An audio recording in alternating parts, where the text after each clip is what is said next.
Eric, bonsoir. Tu disais hier que vous auriez tout à gagner aujourd'hui. Est-ce que tu considères que ce nul a un goût de victoire? Malheureusement non, parce que c'est qu'un point nul, donc c'est pas une victoire.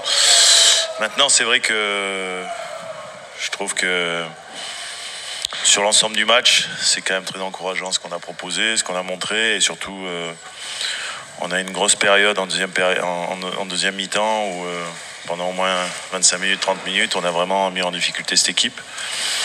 Donc même si le début de match avait été compliqué, on a vu toute la maîtrise qu'ils pouvaient avoir, toutes les qualités de cette équipe, de cette belle équipe de Leverkusen.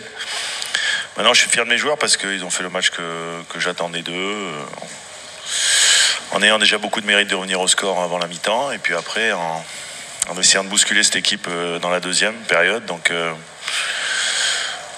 c'est pas une victoire, mais c'est un match nul encourageant pour la suite.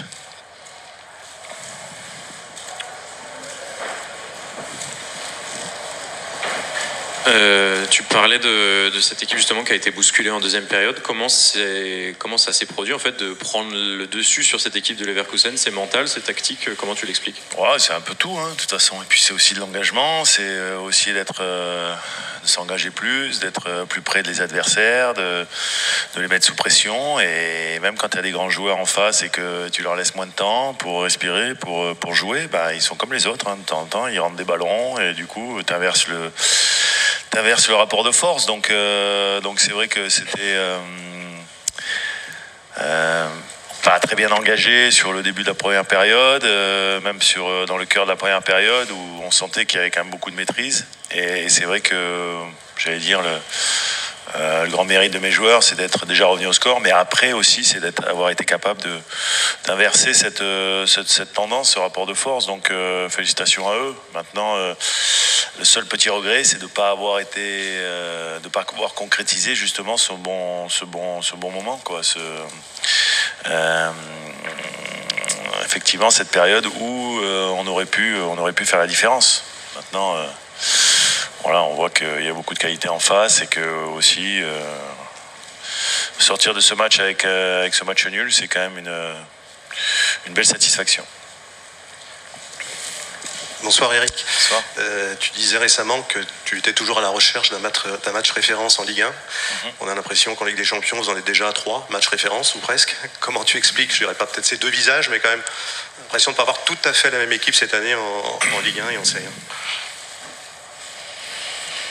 1. Ouais, je sais pas, je pense que sur le dernier match contre Rennes, je pense que dans le contenu, c'était quand même pas mal. On avait retrouvé un peu nos vertus aussi de l'année dernière. Malheureusement, il nous a manqué l'efficacité. Et on sait que l'efficacité, c'est ce qui est le plus difficile en football, de marquer des buts. Et pour ça, il faut avoir des joueurs devant de grande qualité.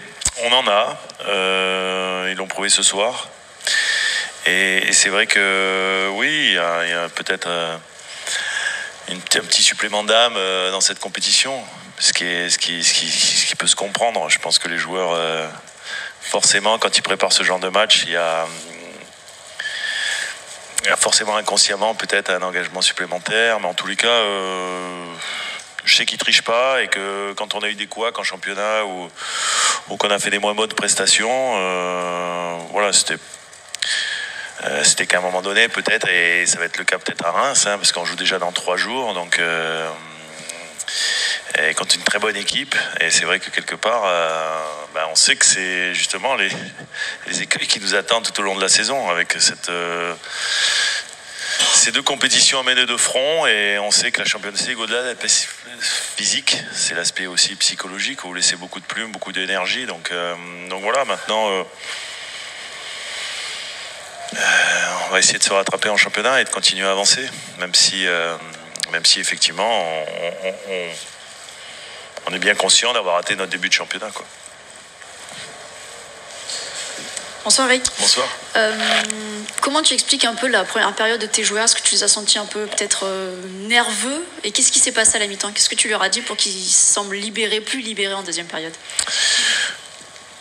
Alors, je pense pas qu'ils étaient nerveux, mais je pense que tout simplement Leverkusen a bien rentré dans son match, a bien maîtrisé le ballon, a réussi à nous faire courir et en plus à nous marquer ce but qui nous a fait mal. Parce que si on regarde sur l'ensemble du match, ils n'ont pas énormément d'occasions, ils n'ont pas grand-chose. C'est une équipe qui tire en moyenne 20 fois en Bundesliga, et tout au long de la saison dernière, et même sur le début de saison, et qui a tiré seulement 8 fois aujourd'hui. C'est preuve quand même qu'on a vraiment bien travaillé collectivement. Mais c'est vrai que dans cette première période, ce qui nous manquait un petit peu, c'est d'être un petit peu trop loin, un petit peu trop, de pas réellement s'engager. Donc j'aurais demandé d'avoir beaucoup plus de profondeur, d'avoir beaucoup plus d'engagement, d'avoir beaucoup plus de monter beaucoup plus vite sur le double pivot adverse, d'être capable d'emballer ce match, et puis d'être capable, et puis aussi de se donner, parce qu'on a trop rapidement donné le ballon en première période, je pense, et se donner des temps de récupération. Mais les temps de récupération, pour moi, on arrive à les trouver quand on garde le ballon. Et autant les Leverkusen, on savait que c'était une équipe qui était capable de faire du contre-pressing à des moments précis, qui choisissait. Autant de temps en temps, quand ils n'avaient pas réussi à attraper haut sur le terrain, ils étaient capables de se reposer sur un bloc équipe solide et nous laisser un peu plus manœuvrer en étant un peu plus bas et en resserrant les lignes. Donc c'était à ce moment-là que je leur ai demandé qu'il fallait que dans ces moments-là, effectivement, on arrive à garder pendant 10, 20, 30 secondes ce ballon-là, et qu'après, derrière, on allait être capable, après avoir récupéré un petit peu, de pouvoir réenchaîner et de trouver des solutions dans les attaques placées. Donc voilà. Mais ce qui était très intéressant en deuxième période, c'est qu'on a mis cette énergie qui nous a peut-être manqué en première. Alors je sais pas si c'est de la crainte, je pense pas.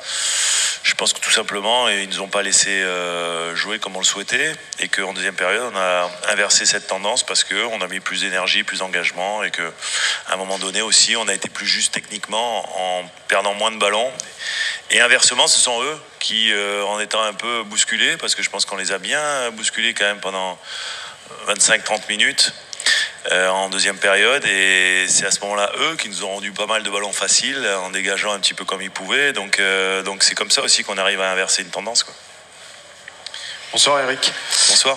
On sent que vous êtes entre deux sentiments, un petit peu de regret et puis en même temps de la fierté. Est-ce qu'à un moment on a envie de dire à ces joueurs à la fin du match c'est extraordinaire, c'était en face quand même le champion d'Allemagne, ou est-ce qu'on doit se retenir parce qu'il y a de l'ambition, parce que l'appétit vient en mangeant aussi? Non, mais je crois qu'il faut toujours dire à ces joueurs ce qu'on pense réellement. C'est vrai que tu as raison, il y a de la fierté, bien sûr. Stade Brestois, quand même, qui reçoit les Leverkusen, je crois qu'il a joué 56 matchs en étant invaincu l'année dernière. Et depuis, ils ont perdu qu'un match cette année, donc voilà, contre Leipzig. Bien sûr qu'il y a de la fierté, bien sûr que je leur dirai dès demain, parce que là, c'est vrai qu'avec toutes les obligations médiatiques des uns et des autres, on a du mal à avoir un vestiaire au complet après le match. Donc non, c'est important. C'est toujours important de dire ce qu'on pense, de féliciter quand c'est le cas, de aussi pointer du doigt quand ça va pas. Et moi, j'essaie toujours d'être très juste aussi dans mes analyses avec vous, mais aussi avec eux, et qu'à un moment donné, il faut aussi savoir reconnaître quand on fait quelque chose de bien et quand on doit s'améliorer. Après, je pense sincèrement que dans ce match, on aurait pu être sur les demi-temps comme la première. Donc il y a toujours aussi quelque part cette volonté de s'améliorer et d'essayer de trouver encore des axes de progression. Donc voilà, ça fait plaisir. Je pense que les joueurs, ça leur donne de la confiance aussi. Maintenant, il nous reste encore beaucoup de choses, et le prochain match ne sera pas facile avec ce déplacement à Prague en Champions League. Et puis, dans 3 jours, il va falloir remettre le couvert à Reims, et ça va pas être non plus une partie de plaisir, je pense. Eric, 7 points après 3 matchs. J'imagine que si on t'avait dit ça avant la compétition, tu aurais peut-être eu du mal à le croire. Première question. Et deuxième question, est-ce que tu penses maintenant que la qualif est un vrai objectif qui vous tend les bras? Alors, c'est sûr que 7 points après 3 matchs, on ne l'aurait pas cru forcément. On aurait signé les demain. Maintenant, je pense que la qualification est dans nos têtes déjà depuis nos 2 premières victoires. Déjà depuis notre première victoire contre Sturm Graz, parce que, et je l'avais dit, je pense que c'était un tournant pour nous et qu'il était très important de bien rentrer dans la compétition, et que gagner ce premier match nous permettait d'aborder le second dans des très bonnes conditions, ce qu'on a réussi à faire, même si là-bas aussi à un moment donné on a souffert. Mais bon, en Champions League, quand on est le Stade Brestois, on ne peut pas imaginer ne pas souffrir dans ce genre de match. Donc, Et aujourd'hui, je pense que ce match de Leverkusen, on l'a aussi abordé dans de très bonnes conditions parce qu'il y avait eu ces 2 victoires précédemment. Donc aujourd'hui, je pense que sincèrement, bien sûr que les joueurs pensent à éventuellement être au tour suivant, même via un barrage. Maintenant, quelquefois, les derniers points sont les plus difficiles à prendre, donc on verra. Mais on va déjà se concentrer pour notre retour sur Terre et dans le championnat. Et puis après, quand ce sera le moment de préparer Prague, on verra ça. Mais en tous les cas, c'est sûr que maintenant, ça devient un objectif. Il ne faut pas non plus se cacher et faire les faux ambitieux, quoi. Non, il y a bien sûr la volonté. Je pense que les joueurs ont cette volonté aussi et quelque part, c'est bien, quoi. Bonsoir Eric. Bonsoir. Juste un mot sur le but de Les Melou qui sonne un peu la révolte. Non, mais ce but, c'est justement une des rares actions en première période où on s'est engagé vraiment. On est allé dans la surface adverse et où on a fini par quelque chose. Je demande souvent que quand on rentre dans les 20-30 derniers mètres, je veux qu'on finisse par des centres, par des tirs, par des choses comme ça. Donc là, il y a eu une percussion, on est rentré dans la surface, il y a Mady Camara qui a récupéré le ballon et qui a centré. Ce ballon, il a été légèrement dévié, je crois, et puis il est retombé sur le bon joueur, le joueur qu'il fallait peut-être, lui qui est très adroit dans ce genre de situation et qui a fait un geste juste pour pouvoir nous remettre sur les rails, parce que c'est vrai que ce but, il est aussi important juste avant la mi-temps pour revenir au score. Donc c'était un peu le scénario idéal pour nous. Et c'est vrai qu'avec le retour de Pierre, on s'améliore, on améliore le collectif aussi, parce que c'est un joueur important pour nous, il l'a prouvé tout au long de la saison. On n'oublie pas un grand absent aussi comme Bradley Loco, qui a été la révélation la saison dernière et qui nous manque beaucoup, parce que je pense qu'il aurait mérité lui aussi de faire partie de cette aventure. Maintenant, voilà, il y a des joueurs qui jouent, qui font le travail, qui le remplacent notamment, et qui nous satisfont aussi. Mais bon, c'est vrai que voilà, c'est un ensemble, c'est un collectif, et c'est vrai qu'aujourd'hui, il y a beaucoup de satisfaction.